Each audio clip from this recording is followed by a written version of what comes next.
Hey Psych2Goers, and welcome back to another video. Have you ever heard of CPTSD? You may have heard of PTSD or post-traumatic stress disorder. We usually associate it with people who have experienced a traumatic event.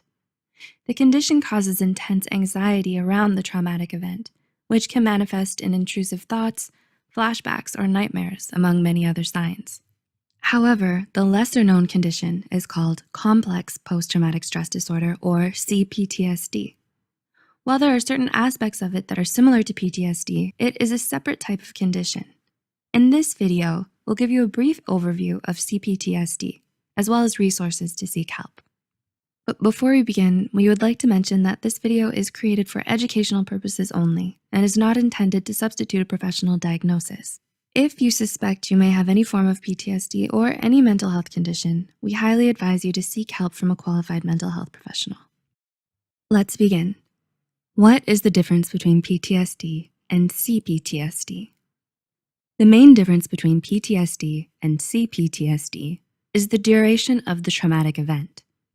PTSD is typically triggered by a specific or a series of events in a short period of time, while CPTSD is caused by a series of traumatic events over a long period of time.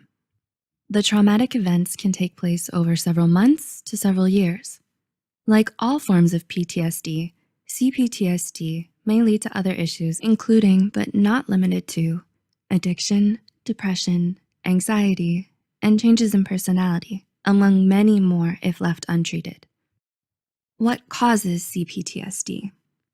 While CPTSD is still being researched, it's believed that long-term trauma and repeated traumatic events create different effects than what is normally understood as PTSD. Dr. Sonia Bruner from BetterHelp describes CPTSD as an issue involving safety. For example, those who grew up in an abusive household may lack a feeling of safety. This constant fear of physical, emotional, or psychological harm in childhood can cause problems later in life. Living in a war-torn country is also another instance where the basic feeling of safety is shattered. Feeling unsafe, especially for an extended period of time, can cause trust issues and issues with hyperarousal. Each person experiences and handles trauma in different ways, making CPTSD a challenging topic to study. What are the symptoms of CPTSD? Since CPTSD is closely related to PTSD, the symptoms often overlap. Flashbacks and/or nightmares related to the traumatic event are big indicators. Avoidance is another symptom in which you avoid situations that remind you of the event.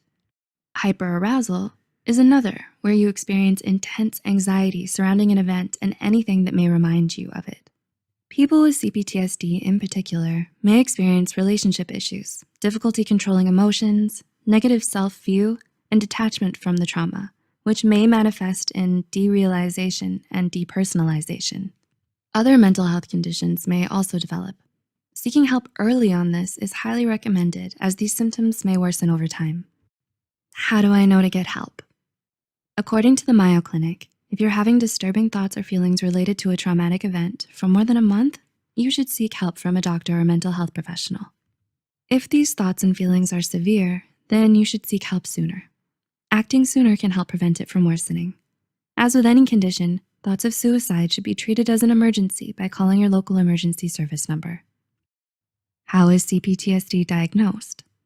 Since CPTSD is a relatively newly discovered condition, most people will likely be diagnosed with just PTSD. Typically, the process involves working with a doctor to analyze your behaviors, past events, as well as looking into family history. For CPTSD specifically, they may look at your past relationships and emotional control, as well as analyze the traumatic events you've experienced. What are some treatments available for CPTSD? There are many options for treatment. Forms of therapy such as cognitive behavioral therapy or CBT may help. Medication may also be used alongside CBT. Otherwise, some professionals may use eye movement desensitization and reprocessing, EMDR, particularly for treating post-traumatic stress disorder. Did you find this video insightful? Let us know any thoughts on the matter in the comments below. We hope this video helped shed some light on CPTSD. The references and studies used in this video are added in the description. If you found this video helpful, be sure to like, subscribe, and share this video with those who might benefit from it. Thanks for watching, and we'll see you in the next one.